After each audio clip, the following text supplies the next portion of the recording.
माझ्या चॅनलमध्ये तुमचं सगळ्यांचं स्वागत. आपण 38 साईजचा 4 टक्स ब्लाऊज कटिंग करणार आहोत. 38 साईजमध्ये 45 पॉईंट कस्टमरनी मेन फॅब्रिक दिलं आहे, म्हणजे ब्लाऊज पीस दिलं आहे.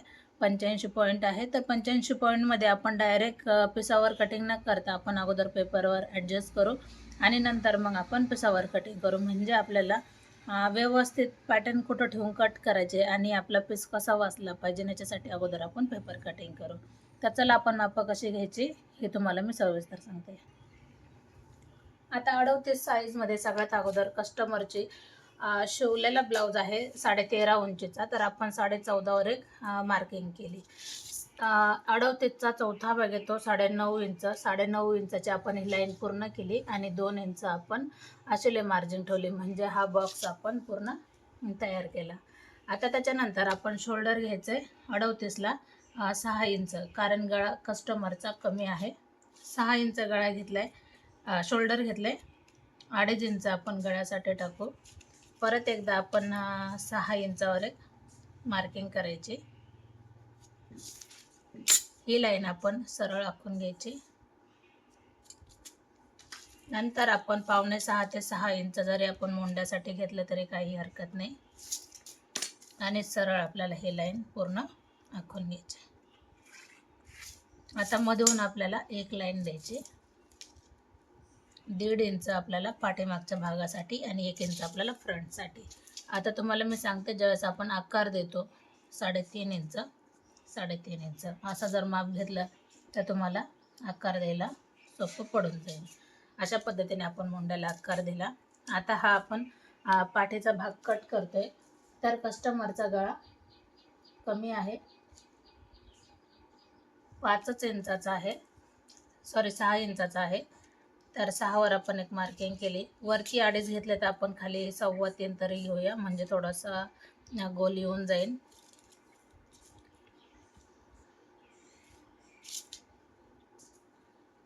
अशा पद्धतीने आता याच्या निम्म आपल्याला घ्यायचं आहे टक्ससाठी. बऱ्याच जणांना टक्सचा अंदाज येत नाही, मग तुम्ही 4-4.5 इंचावर टक्स हा घेऊ शकता. लयत टक्स अर्धा इंच एवढा आलाच पाहिजे दोन्ही साईडने, कारण आपण 1 इंच हे टक्ससाठी सोडलेलं असतं. अशा पद्धतीने कमी वेळात हा पाठीचा भाग निघलाय. कारण जास्त व्हिडिओ मोठा होतो म्हणून मग मी याचा पूर्ण चौकोन तयार केलेला.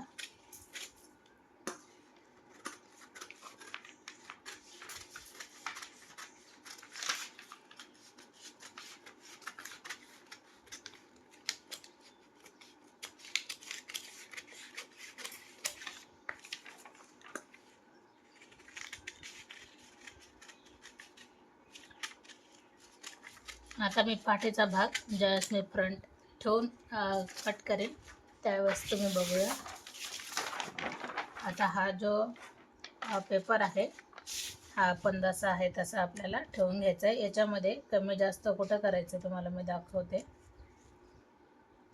आता क्रॉस पट्टीचा जर ब्लाऊज असेल तर त्याची कटिंग वेगळी असते, आणि बिना क्रॉस पट्टीचा असेल तर त्याची कटिंग वेगळी असते. ही गोष्ट लक्षात घ्या.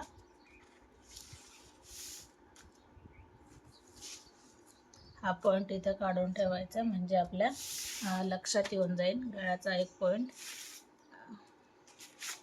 पाहू शकतात, म्हणजे आपल्याला कमी वेळात आपण ब्लाऊज हा रेडी करणार आहोत. इथं आपल्याला अर्धा इंच घ्यायचं आहे.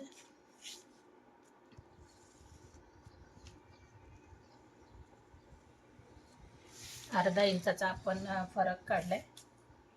परत एकदा आपण चेक करू शोल्डर 6 इंच आहे का, एकदम परफेक्ट आहे. आता त्याच्यासाठी आपण पुढचा गळा 6 इंचावर घेऊया. जसं की ज्याच्या त्याच्या आवडीनुसार असते, पण फ्रंट गळा हा 6 इंचावर ठीक आहे. 6 इंचावर आपण घेतलाय. वरती 2.5 घेतले, खाली आपण 3 इंच घेतले. अशा पद्धतीने आपल्याला हा क्रॉस पट्टीचा ब्लाऊज शिवायचा आहे. तर याच्यामध्ये आपल्याला काय करायचं आहे, उंची 1 इंच ॲड करायची. ही गोष्ट लक्षात घ्या. कंपल्सरी आपण ज्यावेळेस क्रॉस पट्टीचा ब्लाऊज शिवतो तर उंचीला 1 इंच आपल्याला फ्रंट उंचीला एक्स्ट्रा घ्यावं लागते, कारण आपल्याला क्रॉस पट्टी ही 2 ठिकाणी जोडल्या जाते. आता त्याच्यानंतर आपण टक्स उंचीसाठी घेणार आहोत 12.5 इंचावर. 12.5 घ्या, एकदम परफेक्ट असं बसून जाते. मग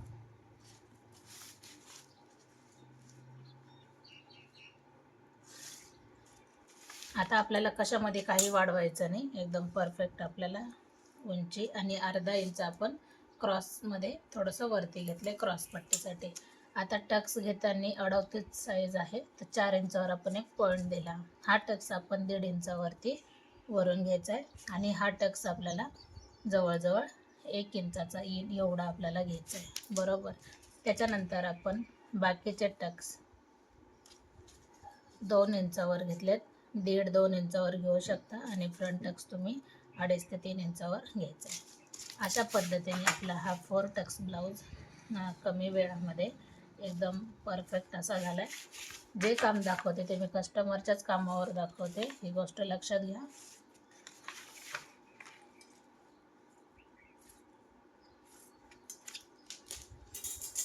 आता ज्यावेळेस आपण कटिंग करतो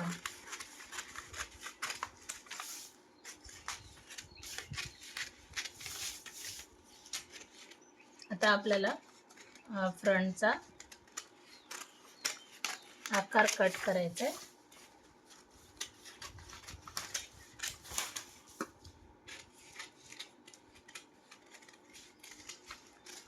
आपण गळा पण कट केलाय. आता मी लगेच तुम्हाला पिसावर कसं ॲडजस्ट करायचं ते पण दाखवते. हा झाला आपला पाठीचा भाग, हा झाला आपला फ्रंट भाग. आता याच्यामध्ये बदल कुठे केला पाहिजे ह्या गोष्टी मी तुम्हाला दाखवते. त्याच्या अगोदर आपण काय करायचं आहे, हा ब्लाऊज पीस आपल्याला अगोदर बाही काढून घ्यायची. कधी पण बाहीला आपण जॉईंट देऊ शकत नाही, अगोदर आपण बाही काढून घेऊ.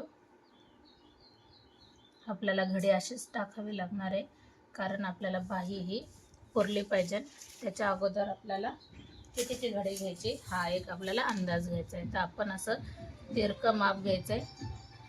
आपल्याला 9.5 इंचाची घडी लागते, एक 8 इंचावर आणि एक 1.5, म्हणजे आपल्याला हा थोडंसं पुढंच घ्यायचं आहे. 9.5 इंचाची घडी, ठीक आहे. 9.5 ते 10 इंचाची घडी एवढे आपण घेऊया, म्हणजे आपल्याला 2 लेअरला हा जॉईंट द्यायला एकदम सोपं पडेल. घडी घालताना व्यवस्थित घालू, कारण इथं थोडंसं आतमधून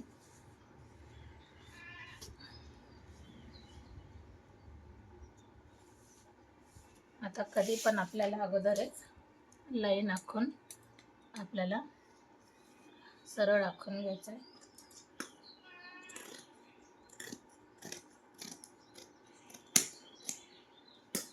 आता त्याच्यानंतर आपली बाही कितीची आहे ते आपण चेक करून घेऊ. आता कस्टमरने ब्लाऊज दिलेला तर मी बाही चेक करते. बाही आहे 9 इंचाची, तर त्याच्यामध्ये 1.5 इंच आपल्याला मिक्स करायचं. बाही आहे 9 इंचाची, 1.5 इंच आपण त्याच्यामध्ये मिक्स करू. अगोदर आपण घडीवर एक मार्किंग करू. समजा हीच घडी आहे 9 इंच, 10.5 इंचावर एक मार्किंग आणि 1.5 इंचावर आपण खाली, कारण 1.5 इंच आपण 1 इंच मुडपणार, अर्धा इंच वरती जाते आपला बाही जोडताना, आणि 1 इंचाचेच आपण घडी घेणार. एवढं आपल्याला मोडपायचं आहे. तर ही गोष्ट कधी पण लक्षात ठेवायची. बघू शकता, थोडंसं जास्त जरी घेतलं तरी चालेल, नॉर्मल. तुम्ही तुमच्या आवडीनुसार बाही टाकू शकता. आता दंडघेर किती आहे त्यानुसार आपल्याला दंडघेर टाकायचं आहे.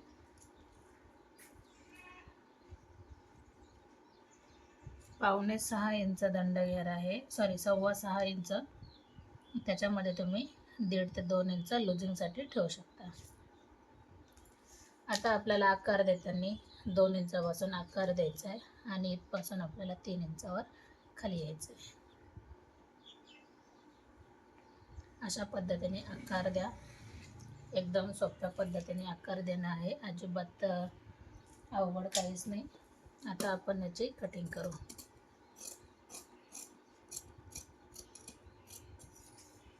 आता आपण आकार देताना आपल्याला कट करताना असं आपल्याला कट करायचं आहे.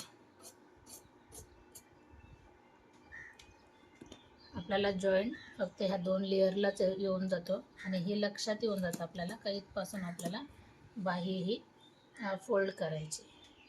लगेच लक्षात येऊन जातं. आपण दोन्ही साईडला एक लाईन आखून घेऊ म्हणजे जॉईंट करताना एकदम परफेक्ट असं लाईन येऊन जाते आणि जॉईंट आपल्याला इथं राहून जातो. ही गोष्ट आपल्या लक्षात येऊन जाते.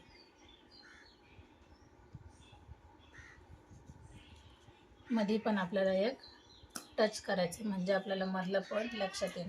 आता ज्यावेळेस जोडायचं आहे मला बाही त्यावेळेस मी हा आकार कट करणार, तोपर्यंत कट करणार नाही. आता हा राहिला एवढा उरलेला कपडा. तर याच्यामध्ये आपल्याला पाठीचा भाग आणि फ्रंट हा आपल्याला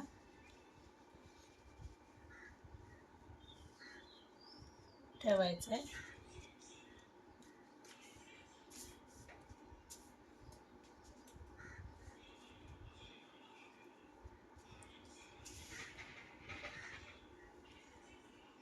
आता जसं आखले त्यानुसारच आपण कटिंग करायची आणि फ्रंट भाग हा आपल्याला कट करून घ्यायचा आहे.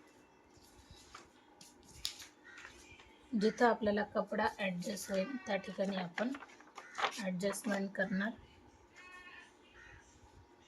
बाकीच्या पट्ट्या आपण वेगळ्या काढायच्यात.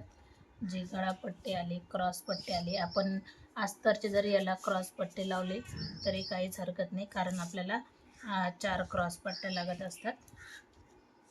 आता याच्यामध्ये आपल्याला सांगायचं असतं कस्टमरला तुम्हाला ब्लाऊज पीस किती लागेल. बऱ्याच जणांना लक्षात येत नाही का तुम्हाला ब्लाऊज पीस किती लागेल, पण ह्या कस्टमरने साडीवर अगोदरच ब्लाऊज पीस घेतला होता म्हणून हा प्रॉब्लेम आला. पण त्याच्यामध्ये आपण ॲडजस्ट करून देऊया त्यांना.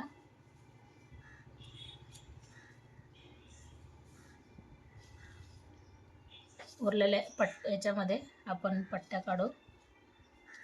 अशा पद्धतीने हा ब्लाऊज जवळजवळ रेडी झाला आहे. आता आपण याला कट करायचं आहे.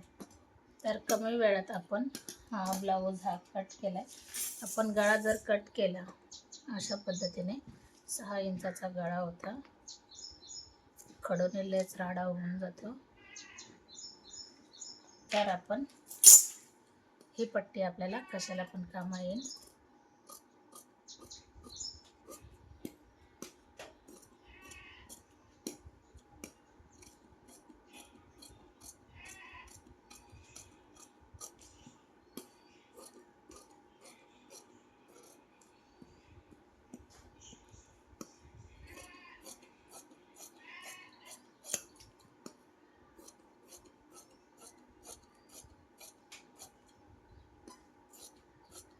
आता ह्या क्रॉस पट्टीला अजून आपण 2 क्रॉस पट्टी लावायची जी अस्तरची मॅचिंग असेल.